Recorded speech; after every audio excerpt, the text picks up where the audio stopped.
اب صدر اسلامی جمہوریہ پاکستان عزت مآب جناب ڈاکٹر عارف علوی پرچم کشائی کی اس تقریب سے خطاب فرمائیں گے۔ میں ملتمس ہوں صدر پاکستان سے کہ وہ سٹیج پر تشریف لائیں۔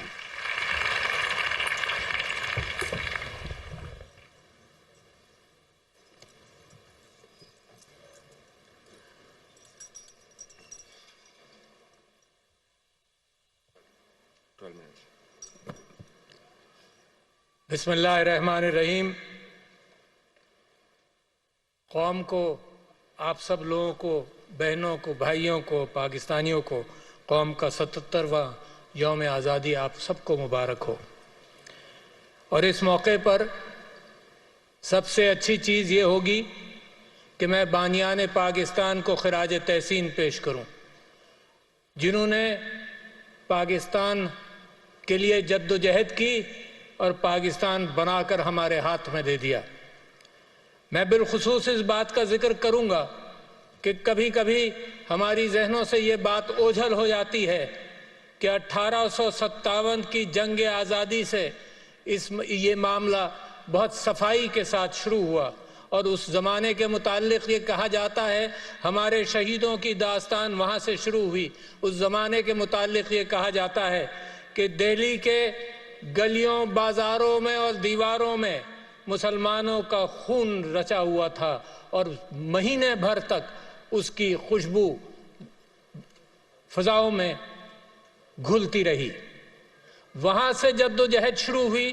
اس قربانی کے بعد سر سید احمد خان جیسے بڑے لیڈر، انہوں نے کہا دنیا کے علم کو اپناؤ، مسلمانوں ترقی کرو گے، دنیا کے اندر جب آگے جاؤ گے تو علم بے انتہا ضروری ہے۔ وہاں سے علم کی داغ بیل ڈالی گئی۔ علامہ اقبال کا ویژن امت کے اعتبار سے اور اس بات سے کہ مسلمانان ہندوستان اپنا عروج پائیں گے اور اڑان پائیں گے اور دنیا کے اوپر ایک خوبصورت نظر ڈالیں گے، اور پھر قائد اعظم محمد علی جناح کی وکالت، انصاف پسندی اور جد و جہد، جس کے متعلق بہت سارے لوگ کہتے ہیں کہ دنیا میں ایسے کم لیڈر پیدا ہوئے جنہوں نے نقشہ بدلا، دنیا میں ایک بہت کم لیڈر پیدا ہوئے جنہوں نے قوم بنائی، قائد اعظم ان میں سے ہیں۔ پھر جب قوم بنی تو اس دن کی بھی یاد تازہ کر لیجئے اپنے ذہنوں میں۔ لاکھوں لوگ شہید ہوئے، قائد اعظم محمد علی جناح اور فاطمہ جناح نے ان ٹرینوں کا استقبال کیا جو لاشوں سے بھری ہوئی تھیں۔ اس دن کی قربانیاں، ان دنوں کی قربانیاں، یہ وہ پاکستان کے بنانے والے تھے جنہوں نے آپ کے لیے راہیں ہموار کی۔ یہ یاد دہانی اس وجہ سے ضروری ہے کہ جب ہم پاکستان کی تعمیر کر رہے ہیں اور کبھی کبھی احساس ہوتا ہے کہ آزمائشوں میں ہیں، تو کم سے کم اپنی یاد کو تازہ کریں، اپنی اس طاقت کو جو ذہنی طاقت ہے، اور اپنی اس جستجو کو مزید مستحکم کریں۔ میں سمجھتا ہوں کہ یہ وقت پھر بہت ہی اچھا ہے کہ جن لوگوں نے شہادتیں دیں 1857 سے گنے اور آج بھی گنے، اور آج بھی میرے فوجی، میرے سویلینز، میرے لوگ پاکستان کے لیے مسلسل شہادتیں دے رہے ہیں۔ آج بھی یہ یاد رکھیں کہ دہشت گردی کی جنگ کے اندر کم سے کم 1 لاکھ جانیں ہم نے اللہ کے سامنے پیش کی۔ تو یہ خون کا جو رشتہ ہے اسلام کے ساتھ اور پاکستان کے ساتھ، یہ خون، یہ لال رنگ جو ہے، یہ اس ملک کو، میرے ملک کو ہرا کرتا ہے۔ لہٰذا ان سب کی قربانیوں کو میں خراج تحسین اور خراج عقیدت پیش کرتا ہوں، دل سے پیش کرتا ہوں۔ یہ چیز یاد رہنی چاہیے۔ جو قومیں ان چیزوں کو بھول جاتے ہیں، جو قومیں ان قربانیوں کو بھول جاتی ہیں، وہ اپنے مستقبل کو بھی بھول جاتی ہیں کہ کس لیے یہ جانیں دی گئیں، اور جانوں کے ساتھ ساتھ میں سمجھتا ہوں یہ جد و جہد بھی جاری رہے گی۔ جنہوں نے وطن کی تحفظ الدفاع اور سلام کی خاطر یہ جد و جہد کی، وہ بھی آج اس بات کا ہم سمجھتے ہیں ان کو بھی خراج تحسین پیش کرنا چاہیے۔ اور ساتھ ساتھ یہ پھر سوچئے کہ کیا مقصد تھا۔ یاد دہانی کر لوں میں بھی اور آپ بھی آج کے دن 77 سال 77واں جشن آزادی ہے تو یاد کر لیں، اس دن تازہ تھی جب پاکستان بنا تھا 1947 کو، جب لاشیں بہہ رہی تھیں اور خون بہہ رہا تھا، اس دن تازہ تھا۔ دوبارہ میں تازہ کرنا چاہتا ہوں کہ جمہوریت کے لیے یہ قربانیاں ہم نے دیں، آزادی کے لیے یہ قربانیاں ہم نے دیں، مساوات اور رواداری کے لیے دیں، اور سماجی انصاف کا بول بالا کرنے کے لیے قربانیاں دیں، آئین، قانون اور میرٹ کی بالادستی کے لیے یہ قربانیاں دیں، سماجی اور معاشی استحصال کا خاتمہ کرنے کے لیے یہ قربانیاں دیں، بنیادی حقوق کی ضمانت، شخصی آزادیوں کے لیے یہ قربانیاں دیں، عدلیہ کی آزادی اور قانون کی نظر میں برابری کے لیے دیں، اور قومی یکجہتی اور اتحاد کا فروغ دینے کے لیے دیں۔ لہٰذا آج میں مسلمانوں کو یاد دلانا چاہتا ہوں کہ قرآن کی دوسری سورت الف لام میم اس بات کو پورا کر دیتی ہے کہ اگر اس راستے پر چلو گے تو تمہاری فلاح ہوگی، اور وہ امت مسلمہ کا راستہ ہے اور وہ پاکستان کا راستہ ہے۔ ذرا میرے ساتھ 2 منٹ اس راستے پر چلیے اور دیکھیے کہ اللہ کیا کہتا ہے، اللہ کیا چاہتا ہے، اور میں نے اور آپ نے کیا کرنا ہے۔ سب سے پہلی بات اللہ تعالیٰ فرماتا ہے ذالک الکتاب لا ریب فیہ، بات وہاں سے شروع ہوتی ہے جہاں سے سچائی سے شروع ہوتی ہے۔ اللہ کہتا ہے اس کتاب میں کوئی جھوٹ نہیں، اور میرا اور آپ کا ایمان اس کے اوپر ہے۔ پھر اللہ تعالیٰ فرماتا ہے ھدی للمتقین، یہ ہدایت ہے ان لوگوں کے لیے جو اللہ سے خوف رکھتے ہیں اور اللہ کے بتائے ہوئے راستے پر چلنے کو تیار ہوں۔ یہ بتا دیا کہ یہ ہدایت کس کے لیے ہے، اور بچوں آپ بھی سوچیں اور بڑے آپ بھی سوچیں، بزرگوں کو بھی معلوم ہے۔ ھدی للمتقین الذین یؤمنون بالغیب، کہ ایمان لائے وہ متقی جو ایمان لائے غیب پر، کیونکہ اللہ ہے بھی اور میرے دل سے قریب ہے، میرے ہر روئے روئے میں بھی ہے اور نظر بھی نہیں آتا، اور یہی وہ ہے کہ غیب پر ایمان لاتا ہے۔ تو ہر مسلمان گواہی دیتا ہے اس بات کی کہ اس کا اللہ پر ایمان ہے۔ بات شروع ہوتی ہے فاؤنڈیشن سے کہ کتاب سچی، اللہ پر ایمان لائے، غیب پر ایمان لائے، اور پھر وَيُقِيمُونَ الصَّلَاةَ، پہلی بات آتی ہے کہ کیا راستہ کیا ہے، راستہ کہاں سے ملے گا؟ جو لوگ نماز قائم کرتے ہیں، اور بچوں اور بڑوں اس بات کو ذہن میں رکھو کہ یہ نماز صرف ریچول نہیں ہے، یہ نماز یہ دن میں 20-25 مرتبہ میں اللہ تعالیٰ سے دعا کرتا ہوں، ان کلمات کے بیچ میں جو اللہ کی تعریف میں اور اللہ کی بڑائی کے لیے بیان کرتا ہوں، اس کے بیچ میں کہتا ہوں کہ اہدنا الصراط المستقیم، اللہ مجھے سیدھا راستہ دکھا۔ سوچیں ذرا اس بات کو، دن میں 25 مرتبہ میں مانگتا ہوں کہ اللہ مجھے سیدھا راستہ دکھا، اور سیدھا راستہ کہاں ملتا ہے؟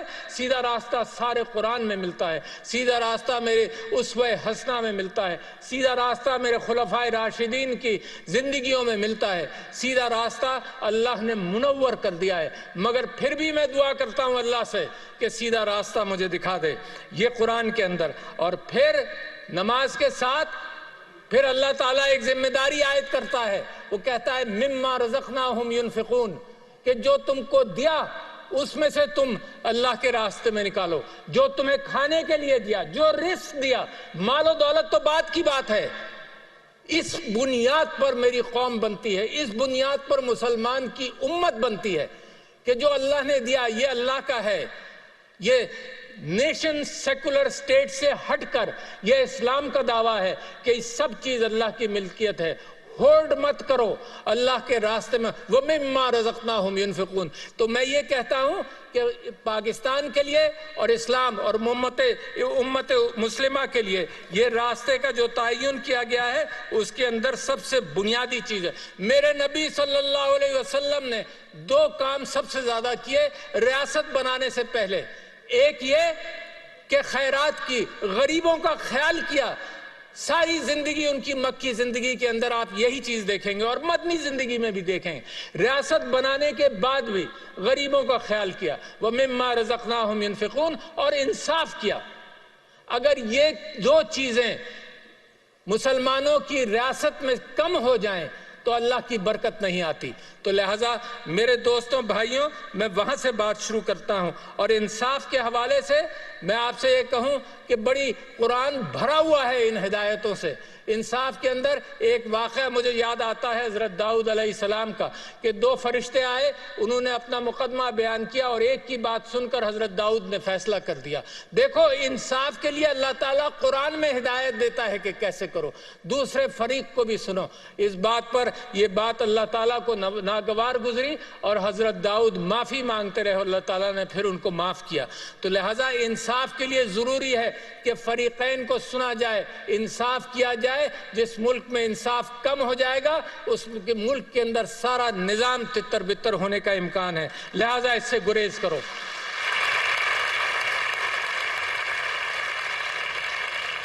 میں آپ کو یہ بتانا چاہتا ہوں کہ قائد اعظم محمد علی جناح نے, میں نے آپ سے ذکر کیا علامہ اقبال, سر سید احمد خان, پھر جب پاکستان بنا تو قائد اعظم محمد علی جناح کیا کہتے ہیں یہ میں پڑھ کر سنانا چاہتا ہوں, اہم کلمات ہیں ان کے.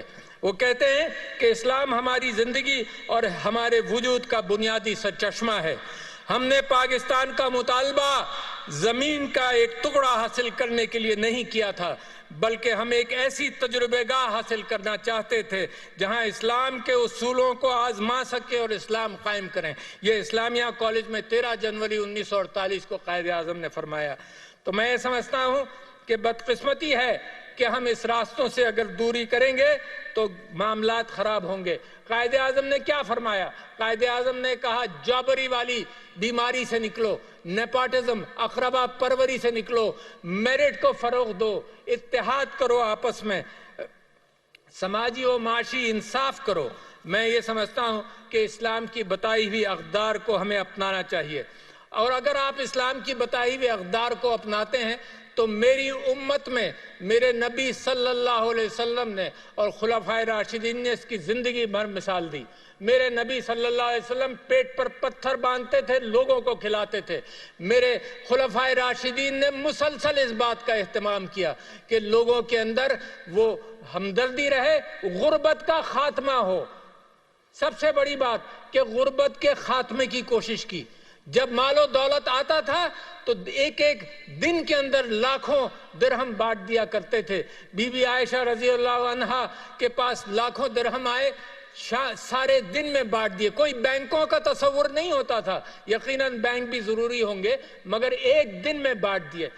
رات کو ان کی انہوں نے ملازمہ سے پوچھا کہ کچھ ہے کھانے کے لیے, تو ملازمہ نے کہا کہ 1 درہم بھی اگر آپ رکھ لیتی تو رات کا کھانا ہو جاتا. یہ ہیں وہ لوگ جنہوں نے پاکستان کی بیل ڈالی, کبھی اس کو بھولنا مت. یہ ہیں وہ لوگ جنہوں نے مسلم امہ کو دکھایا کہ غریب پروری کرو, لوگوں کا خیال کرو. ریاست تو بعد میں آئی ہے, ریاست تو صرف اس بات کا اہتمام کیا ہے کہ قرآن نے اور اللہ نے آپ لوگوں سے کیا چاہا تھا. میں آپ سے یہ کہنا چاہتا ہوں کہ غربت کا خاتمہ 2 چیزوں سے عام طور پر ہوتا ہے, اور دنیا نے اس پر عمل کیا, کیونکہ میرے ملک کے اندر غربت کے حوالے سے مجھے اور آپ کو مقابلہ کرنا ہے. آپ ہیں ایلیٹ, میں آپ سے ہی التجا کروں گا, آپ کریں گے اہتمام اس بات کا, غریب نہیں کرے گا, آپ کریں گے. غریب صرف آواز اٹھاتا رہے گا, تکلیف کا احساس دلاتا رہے گا, مگر آپ کریں گے. اور کیسے کریں گے؟ تعلیم کی بہتات کریں گے. ہر شخص, ہر بچے کو اسکول میں بھیجیں گے. اور آج میں اعادہ کرنا چاہتا ہوں اس بات کا کہ 2,70,000 بچے 2 کروڑ 70 لاکھ بچے پاکستان میں اسکولوں کے باہر ہیں. 2 کروڑ 70 لاکھ بچے اسکولوں کے باہر ہیں. کیسے پاکستان کی تیاری ہوگی؟ اور جس کو اس کی مثال اس طرح سے جوڑتا ہوں کہ جو لوگ ٹیکس دیتے ہیں وہ بھی محدود ہیں, تو لہٰذا جو ٹیکس دیتے ہیں, مراعات یافتہ طبقہ ٹیکس دیتا ہے اور جو بیچارے سیلریڈ کلاس ٹیکس دیتے ہیں, وہ بوجھ اٹھاتے ہیں ان لوگوں کا جو ٹیکس چوری کرتے ہیں. تو آپ چند ایلیٹ, چھوٹا فیصد, چند فیصد ایلیٹ, کیا یہ بوجھ اٹھا سکتے ہیں اس ملک کا جب آپ باقی قوم کو ان پڑھ چھوڑ دیں؟ تو لہٰذا میں سمجھتا ہوں غربت سے نکاسی کا بنیادی معاملہ اس بات کا ہے کہ بچوں کو اسکول میں بھیجا جائے، اس کے لیے ایک الگ گفتگو ہو سکتی ہے۔ دوسری بات، جن قوموں نے ملکوں کو غربت سے نکالا ہے انہوں نے اچھی صحت کا اہتمام کیا ہے، تو میں یہ چاہتا ہوں کہ قوم کا فوکس اچھی صحت پر آئے، اور اچھی صحت کے لیے بہترین راستہ وہ ہے جو پریونشن کا ہے، جو احتیاط کا ہے۔ اور آپ نے کووڈ کے اندر دیکھا کہ جب میری قوم نیت کر لیتی ہے کوئی کام کرنے کا تو میری قوم اس میں سرخرو ہوتی ہے۔ برابر کے ممالک میں بے انتہا اموات ہوئیں، مگر میری قوم نے جب جستجو کی اور سب نے مل کر اور اللہ سے راستہ جوڑے رکھا تو میری قوم کے اندر اموات کم ہوئی۔ صحت کے اندر پریونشن، طہارت، احتیاط بے انتہا ضروری ہے۔ لہذا خواندگی اور صحت کے مسائل بڑی اہمیت رکھتے ہیں، مگر یہ بھی یاد رکھیے کہ کچھ انڈسٹریز اور کچھ ایریا ایسے ہیں جو ترقی کرنا چاہیے، جن کو زراعت کے اندر، آئی ٹی سیکٹرز کے اندر، مگر میں یہ بھی بتاتا چلوں جہاں اس کی ضرورت ہے کہ زمین کے اندر جو اللہ نے دولت پیدا کی ہے اس کو نکالیں، مگر سب سے زیادہ ضرورت اس بات کی ہے کہ جو انسان کے دماغ میں دولت ہے، دنیا آج اس کی قدر کرتی ہے۔ اگر یہاں پر مسلمان اور پاکستانی اگر اس بات کا اہتمام کر لے کہ دنیا کے اندر انصاف کا، دنیا کو دکھائے کہ اس ملک کے اندر اسلام کے پیروکار ہیں، ہم انصاف کرتے ہیں، تو ساری مال و دولت میں قسم کھا کے کہہ سکتا ہوں اللہ کا وعدہ ہے کہ آپ کے قدموں میں پڑی ہوگی، اس کا انتظار آپ کو نہیں کرنا پڑے گا۔ بس یہ یاد رکھیے کہ اس وقت نیشن سیکولر سٹیٹ کے اندر اخلاقیات، ایتھکس اور موریلٹی کا فقدان ہے، اس وجہ سے دنیا میں آج بھی جنگیں جاری ہیں اور آج بھی قتال ہے، اور میرا قرآن اور میرا اللہ کہتا ہے، انسانوں کے لیے کہتا ہے، صرف مسلمانوں کے لیے نہیں کہتا کہ اگر ایک انسان کی جان بچا لی تو سمجھ لو انسانیت کی جان بچا لی، اگر ایک انسان غلط قتل ہوا تو سمجھو انسانیت قتل ہوئی ہے۔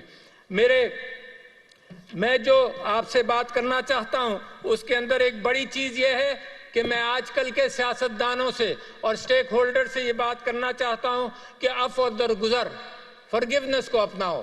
میرے نبی صلی اللہ علیہ وسلم نے آخری خطبے میں کہا کہ میں اپنے قتل معاف کرتا ہوں، یہاں تک کہا۔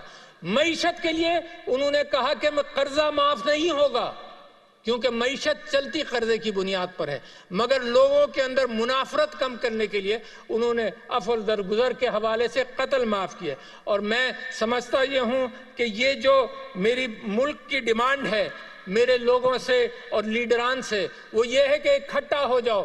کون کہتا ہے کہ کشتی کے اندر ہر سمت کو چلانے کے لیے لوگ موجود ہوں تو کشتی چلے گی؟ کون کہتا ہے کہ کئی ڈرائیور گاڑی میں موجود ہوں تو گاڑی چلے گی؟ قائد اعظم نے فرمایا تھا یونٹی، فیتھ اینڈ ڈسپلن، اتحاد، تنظیم اور ایمان، یہ چیزیں ہیں جو قوم کو بناتی ہیں۔ اس کے اندر سب سے بنیادی چیز اتحاد ہے۔ ابھی وقت نہیں گیا، پاکستان کے لیے راستے کھلے ہیں، اس وجہ سے کہ دنیا کے اندر جو قتال آپ دیکھتے ہیں، ساری دنیا کے اندر پچھلے 100 سال کے اندر جو قتال ہوا ہے، تو اسلام امن کا دین ہے، امن کا راستہ ہے۔ اور اسی سلسلے میں آپ سے یہ کہوں کہ جب اسلام کے حوالے سے گمراہی پیدا کی جاتی ہے اور جس اسلام کے حوالے سے ڈی سیکریشن ہوتا ہے، قرآن کی بے حرمتی ہوتی ہے اور ناموس رسالت پر حملے ہوتے ہیں، تو ہم دنیا سے کہنا چاہتے ہیں کہ یہ پرامن مذہب ہے، یہ پرامن مذہب ہے، ہم اپنے نبی سے، اپنے قرآن سے محبت کرتے ہیں۔ اور قرآن کے اندر اس پہلی صورت میں ہی آیا کہ جو تم پر، میرے نبی کے اوپر اللہ کہتا ہے جو تم پر ایمان لائے اور تم سے قبل لوگوں پر ایمان لائے، حضرت داؤد، حضرت موسیٰ، حضرت عیسیٰ، تو ہم تو قدر کرنے والے لوگ ہیں اور امن چاہتے ہیں۔ اس دنیا میں جہاں گلوبل وارمنگ ہو رہی ہو، اس دنیا میں جہاں اور مسائل بڑے پیدا ہو رہے ہوں، اس دنیا میں جہاں انسانیت خود خطرے میں ہو، اس کے اندر بجائے اس کے کہ منافرت پھیلائی جائے، اس دنیا کے اندر محبتوں کو فروغ دینا پڑے گا، اور اسلام وہ واحد راستہ ہے، اور پاکستان اس راستے کو، میرا ایمان ہے اس راستے کو پاکستان منور کرے گا۔ میں چند چیزوں سے مزید آپ کی توجہ دلانا چاہتا ہوں۔ قائد اعظم نے فرمایا کہ جب تک عورت شانہ بشانہ ساتھ نہیں چلے گی کوئی ملک ترقی نہیں کر سکتا۔ بی بی خدیجہ رضی اللہ عنہا was a business woman. یہ قوم کی یہ آپ کی ذمہ داری ہے کہ سڑکوں پر ہراساندگی نہ ہو. یہ آپ کی ذمہ داری ہے کہ عورت جب حق روزی تلاش کرے جیسے مرد حق روزی تلاش کرتا ہے تو اس کے لیے راستہ سیف ہو.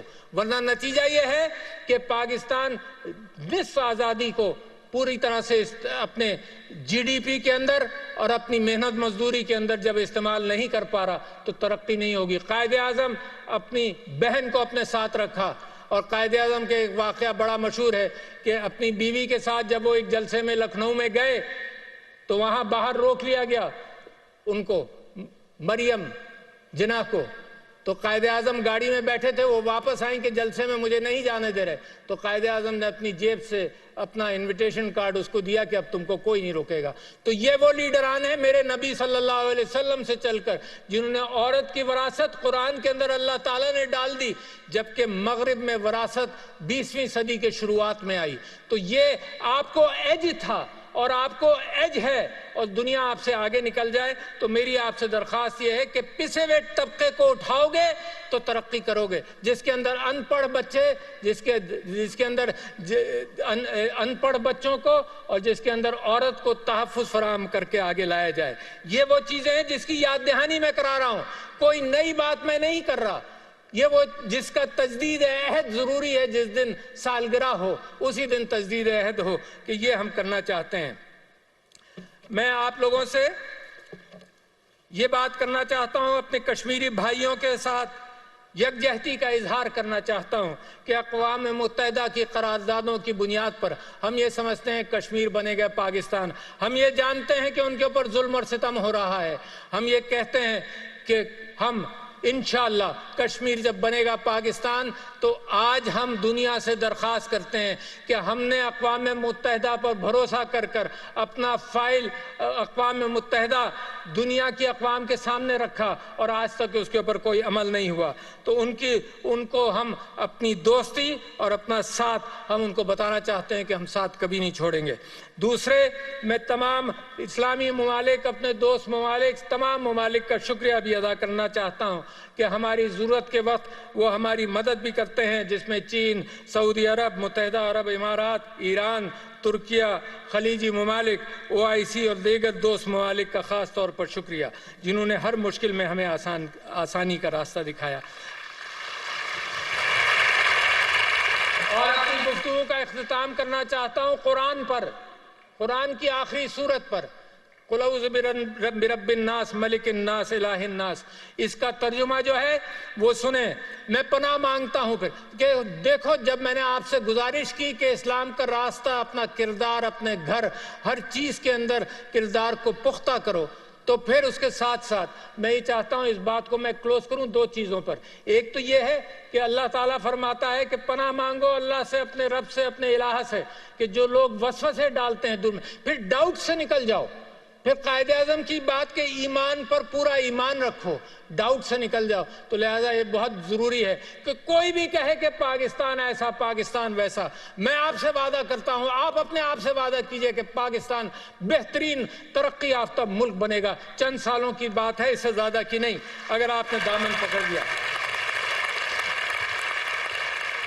اور اگر اس پر عمل کیا آپ نے، تو مجھے یقین ہے، کیونکہ اللہ تعالیٰ فرماتا ہے اگر آپ نے ان چیزوں پر عمل کیا تو جب میری زمین منور ہوگی،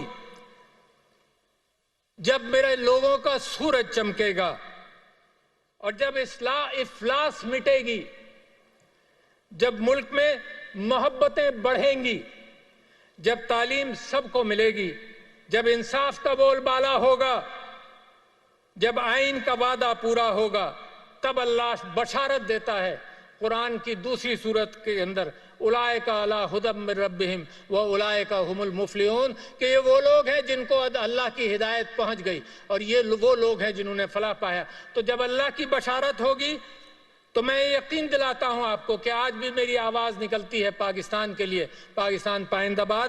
مگر جب ہر دل، اور یہ آواز زیادہ زور سے نکلے گی اور ہر دل کی آواز اور مزید گونجے گی اور میرا رواں رواں پکار کر کہے گا اور زور سے کہے گا، پاکستان پائندہ باد. شکریہ.